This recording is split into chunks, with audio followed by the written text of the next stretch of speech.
ಇಲ್ಲಿಯವರೆಗೆ ಕಾವ್ಯ ಹುಷಾರವರ ಮಡಿಲಲ್ಲಿ ಕುಳಿತು ರಾಹುಲ್ನನ್ನು ನೋಡುತ್ತಿದ್ದಳು. ಸ್ವಲ್ಪ ಹೊತ್ತಿನ ಹಿಂದೆ ಅವಳು ರಾಹುಲ್ನ ಮುಂದೆ ಬೇಡಿಕೊಂಡಿದ್ದಳು. ಈಗ ರಾಹುಲ್ ಅವಳ ಮುಂದೆ ಬೇಡಿಕೊಳ್ಳುತ್ತಿದ್ದನು. ರಾಹುಲ್ ಮತ್ತಷ್ಟು ಮುಂದುವರಿದು, ವಿರಾಟ್, ದಯವಿಟ್ಟು ಕಠೋರವಾಗಿ ವರ್ತಿಸಬೇಡ ಎಂದನು. ವಿರಾಟ್ ಕೋಪದಿಂದ ರಾಹುಲ್ನನ್ನು ನೋಡುತ್ತಾ, ನನ್ನ ಹೆಂಡತಿಯನ್ನು ಮುಟ್ಟುವ ಮುನ್ನ ಇದನ್ನು ಯೋಚಿಸಬೇಕಿತ್ತು ಎಂದು ಹೇಳಿದನು. ಕಾವ್ಯ ಆಶ್ಚರ್ಯದಿಂದ ವಿರಾಟ್ನತ್ತ ನೋಡಿದಳು. ಅವಳ ಹೃದಯ ಬಡಿತ ವೇಗವಾಗಿತ್ತು.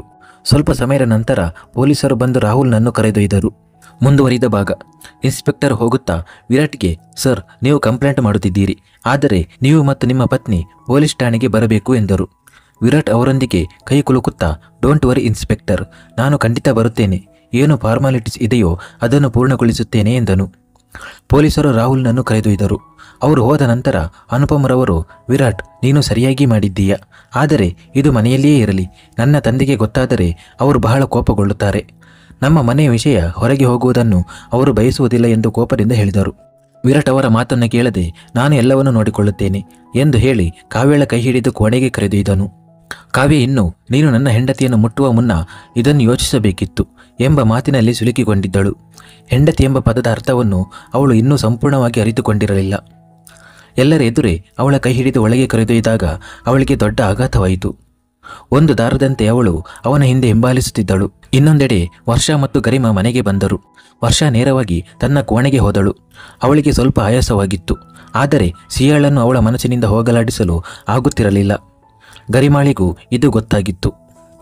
ಇತ್ತ ರೀಮಾಳ ಮನೆಯಲ್ಲಿ ಅವಿನಾಶ್ ಗಹನಾಳನ್ನು ಪಾರ್ಟಿಯಲ್ಲಿ ಮೊದಲೇ ಭೇಟಿಯಾಗಿದ್ದರೂ ರೀಮಾಗೆ ಹೇಳಿರಲಿಲ್ಲ. ಅವನು ತನ್ನ ಕೋಣೆಗೆ ಹೋದನು. ಅವನು ಹೋದ ತಕ್ಷಣ ಗಹನ ರೀಮಾಳ ಬೆನ್ನಿಗೆ ಹೊಡೆದು, ನಿನ್ನ ಅಣ್ಣ ಇದ್ದಾನೆ ಎಂದು ನೀನು ಯಾಕೆ ಹೇಳಲಿಲ್ಲ, ನಾನು ಅವನನ್ನು ಮೊದಲು ನೋಡಿಲ್ಲ ಎಂದು ಹೇಳಿದಳು. ಸೋಫಾದಲ್ಲಿ ಕುಳಿತುಕೊಂಡ ರೀಮಾ, ಅವನು ನನ್ನ ಚಿಕ್ಕಪ್ಪನ ಮಗ, ಇಲ್ಲಿ ಒಂದು ಕಂಪನಿಯಲ್ಲಿ ಕೆಲಸ ಸಿಕ್ಕಿದೆ, ಅವನು 1 ವಾರದ ಹಿಂದಷ್ಟೇ ಇಲ್ಲಿಗೆ ಬಂದಿದ್ದಾನೆ, ಅರ್ಥವಾಯ್ತಾ ಎಂದಳು. ಶಾರದಾರವರು ಪಕೋಡದ ತಟ್ಟೆಯನ್ನು ತಂದು ಮೇಜಿನ ಮೇಲೆ ಇಟ್ಟು, ಇಬ್ಬರು ತುಂಬ ಜಗಳ ಮಾಡುತ್ತಿದ್ದೀರಿ, ಈಗ ಶಾಂತವಾಗಿ ತಿನ್ನಿ, ನೀವು ಇಬ್ಬರು ಸಣ್ಣ ಮಕ್ಕಳಂತೆ ಜಗಳ ಮಾಡುತ್ತೀರಿ ಎಂದರು. ಅಯ್ಯೋ ಅಮ್ಮ, ನೀವು ಚಟ್ನಿ ತರಲು ಮರೆತಿದ್ದೀರಾ ಎಂದಳು ರೀಮಾ. ನಾನು ತಂದು ಕೊಡುತ್ತೇನೆ ಎಂದು ಹೇಳಿ ಗಹನ ಅಡುಗೆ ಮನೆಗೆ ಹೋದಳು. ನಾನು ಅವಿನಾಶ್ನನ್ನು ಕರೆದುಕೊಂಡು ಬರುತ್ತೇನೆ ಎಂದು ಶಾರದಾರವರು ಹೇಳಿದರು. ಗಹನ ಅಡುಗೆ ಮನೆಯಲ್ಲಿ ಇಲ್ಲಿ ಅಲ್ಲಿ ಹುಡುಕುತ್ತಿದ್ದಳು. ಚಟ್ನಿ ಎಲ್ಲಿದೆ ಎಂದು ಹುಡುಕುತ್ತಾ ಹೋದಾಗ ಒಂದು ಗಾಜಿನ ಜಾರು ಕಂಡುಬಂತು. ಅಯ್ಯೋ, ಇಲ್ಲಿದೆ, ಅಮ್ಮ ಮಾಡಿದ ಹಿಂಗು ಚಟ್ನಿ ಎಷ್ಟು ರುಚಿಯಾಗಿರುತ್ತೆ ಎಂದು ಹೇಳಿಕೊಂಡು ಚಟ್ನಿಯನ್ನು ಬಟ್ಟಲಿಗೆ ಹಾಕಿದಳು. ಇತ್ತ ವಿರಾಟ್ನ ಮನೆಯಲ್ಲಿ ವಿರಾಟ್ ಕಾವ್ಯಳ ಕೈ ಹಿಡಿದು ಕೋಣೆಗೆ ಕರೆದೊಯ್ದನು. ಕಾವ್ಯ ಏನೂ ಮಾತನಾಡಲಿಲ್ಲ.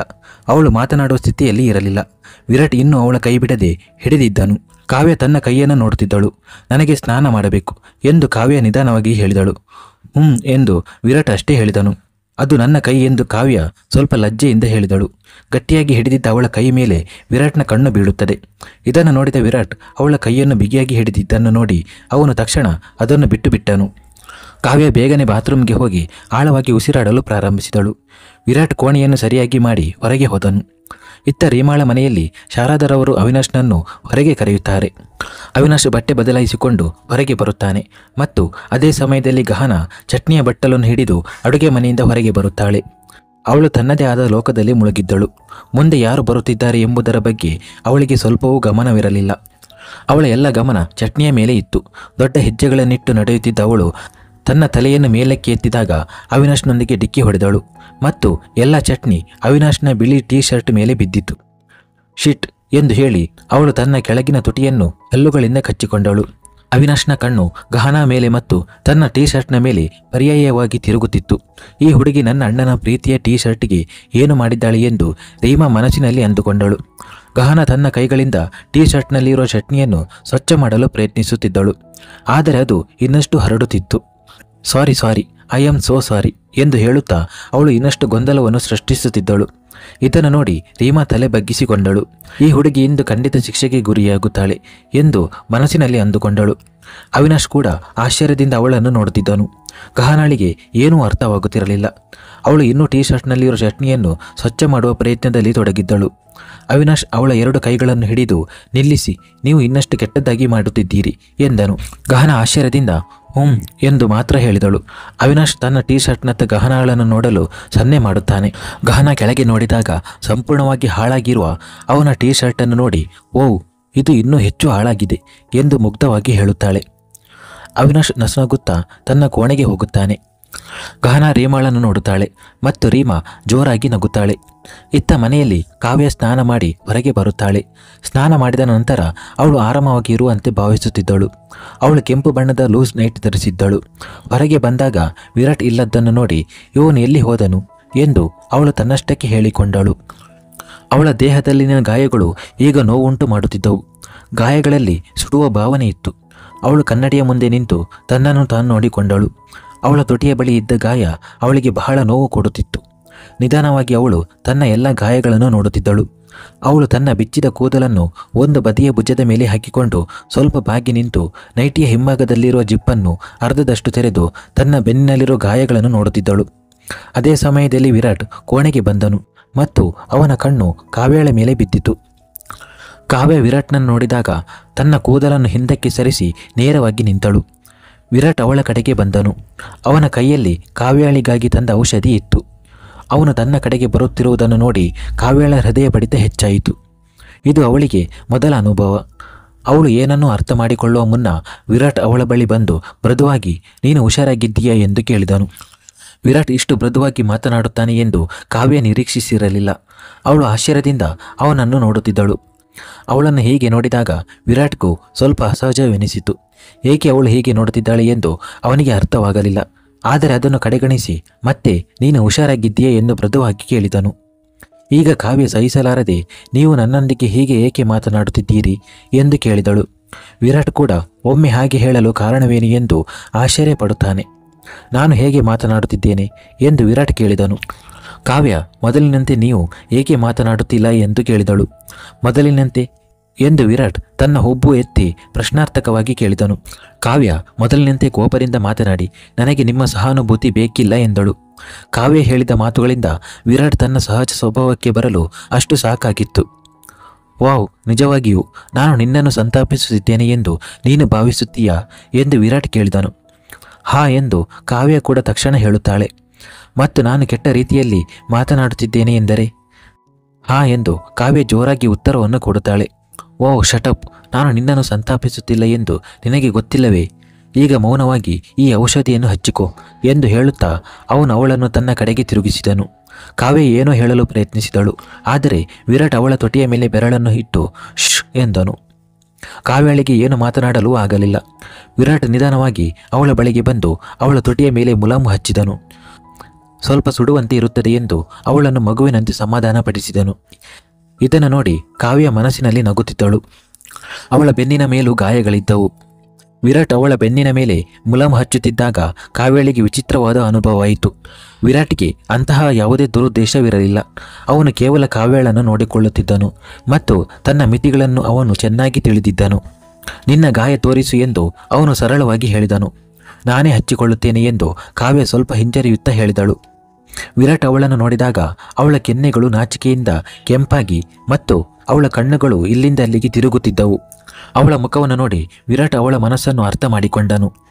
ಡೋಂಟ್ ಬಿ ಸಿಲ್ಲಿ, ಬೇರೆ ಯಾವುದನ್ನು ಯೋಚನೆ ಮಾಡಬೇಡ ಎಂದು ಹೇಳಿ ಕೋಣೆಯ ಎಲ್ಲ ಬೆಳಕನ್ನು ಆಫ್ ಮಾಡಿದನು. ಕೋಣೆಯಲ್ಲಿ ಕೇವಲ ಅವರ ಮುಖಗಳು ಮಾತ್ರ ಕಾಣಿಸುತ್ತಿದ್ದವು. ವಿರಾಟ್ ಕಾವ್ಯಳನ್ನು ತಿರುಗಿಸಿ ಅವಳ ಬೆನ್ನು ಅವನ ಕಡೆಗೆ ಬರುವಂತೆ ಮಾಡಿದನು. ಕಾವ್ಯಳ ಹೃದಯ ಬಲವಾಗಿ ಬಡಿಯುತ್ತಿತ್ತು. ಅದು ಹೊರಗೆ ಬಂದು ಬಿಡುವಂತೆ ಅನಿಸುತ್ತಿತ್ತು. ಇತ್ತ ರೀಮಾಳ ಮನೆಯಲ್ಲಿ ಗಹನ ಮೊದಲೇ ಅವಿನಾಶ್ನ ಶರ್ಟ್ ಹಾಳು ಮಾಡಿದ್ದಳು ಮತ್ತು ಇಂದು ಮತ್ತೆ ಅವನ ಟೀ ಶರ್ಟ್ ಹಾಳು ಮಾಡಿದ್ದಳು. ಓ ಗಾಡ್, ನಾನು ಏನು ಮಾಡಿದೆ? ಇದೇ ತಪ್ಪನ್ನು 2 ಬಾರಿ ಮಾಡಿದ್ದೇನೆ.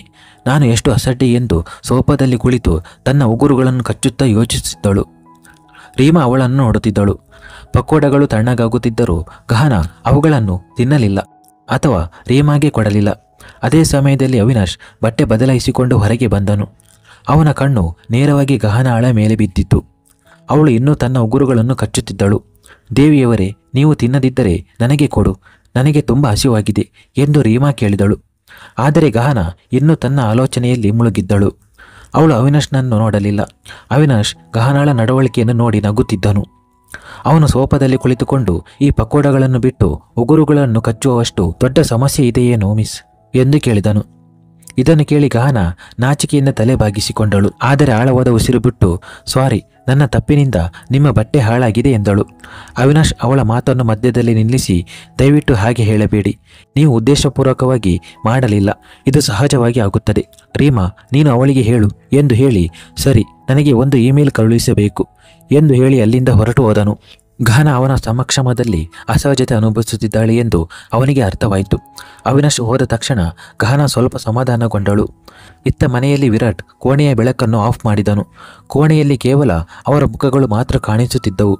ವಿರಾಟ್ ಕಾವ್ಯಳನ್ನು ತಿರುಗಿಸಿ ಅವಳ ಬೆನ್ನು ತನ್ನ ಕಡೆಗೆ ಬರುವಂತೆ ಮಾಡಿದನು. ವಿರಾಟ್ ನಿಧಾನವಾಗಿ ಅವಳ ಬಿಚ್ಚಿದ ಕೂದಲನ್ನು ಒಂದು ಬದಿಯ ಭುಜದ ಮೇಲೆ ಹಾಕಿದನು. ಅವನ ಬೆರಳುಗಳು ಅವಳ ಕುತ್ತಿಗೆಯನ್ನು ಸ್ಪರ್ಶಿಸಿದಾಗ ಕಾವ್ಯ ನಡುಗಿದಳು. ಅವಳ ಹೃದಯ ಜೋರಾಗಿ ಬಡಿಯುತ್ತಿತ್ತು. ವಿರಾಟ್ಗೆ ಅಂತಹ ಯಾವುದೇ ಭಾವನೆ ಇರಲಿಲ್ಲ. ಅವನು ಕೇವಲ ಕಾವ್ಯಳನ್ನು ನೋಡಿಕೊಳ್ಳುತ್ತಿದ್ದನು. ವಿರಾಟ್ ನಿಧಾನವಾಗಿ ಕಾವ್ಯಳ ನೈಟ್ಗೆ ಜಿಪ್ಪನ್ನು ಸಂಪೂರ್ಣವಾಗಿ ತೆರೆದನು ಮತ್ತು ಅವಳ ಬೆನ್ನಿನ ಮೇಲೆ ಮುಲಾಮು ಹಚ್ಚಲು ಪ್ರಾರಂಭಿಸಿದನು. ಕಾವ್ಯಳಿಗೆ ಸ್ವಲ್ಪ ಸುಡುವಂತೆ ಅನಿಸಿತ್ತು. ಅವಳು ಕಣ್ಣು ಮುಚ್ಚಿಕೊಂಡಳು. ವಿರಾಟ್ ಕನ್ನಡಿಯಲ್ಲಿ ಕಾವ್ಯಳನ್ನು ನೋಡಿದಾಗ ಅವಳು ಎಷ್ಟು ನೋವನ್ನು ಅನುಭವಿಸುತ್ತಿದ್ದಳು ಎಂಬುದು ಅವಳ ಮುಖ ನೋಡಿಯೇ ಅರ್ಥವಾಯಿತು. ವಿರಾಟ್ ತನ್ನ ತುಟಿಗಳನ್ನು ಚುಂಬಿಸಿ ಅವಳ ಗಾಯದ ಮೇಲೆ ಊದಿದನು. ವಿರಾಟ್ನ ತಂಪಾದ ಉಸಿರು ಅವಳ ಬೆನ್ನಿನ ಮೇಲೆ ಬಿದ್ದಾಗ ಕಾವ್ಯಳಿಗೆ ಸ್ವಲ್ಪ ಸಮಾಧಾನವಾಯಿತು. ಅವಳು ಕಣ್ಣು ತೆರೆದು ಅವನನ್ನು ನೋಡಿದಳು. ವಿರಾಟ್ ಎಷ್ಟು ಕಾಳಜಿಯಿಂದ ವರ್ತಿಸುತ್ತಿದ್ದನು. ಅವನು ತುಂಬ ಸರಳ ಮತ್ತು ಪ್ರಾಮಾಣಿಕನಾಗಿದ್ದನು. ಕಾವ್ಯ ಅವನತ್ತ ಆಕರ್ಷಿತಳಾಗಿದ್ದಳು.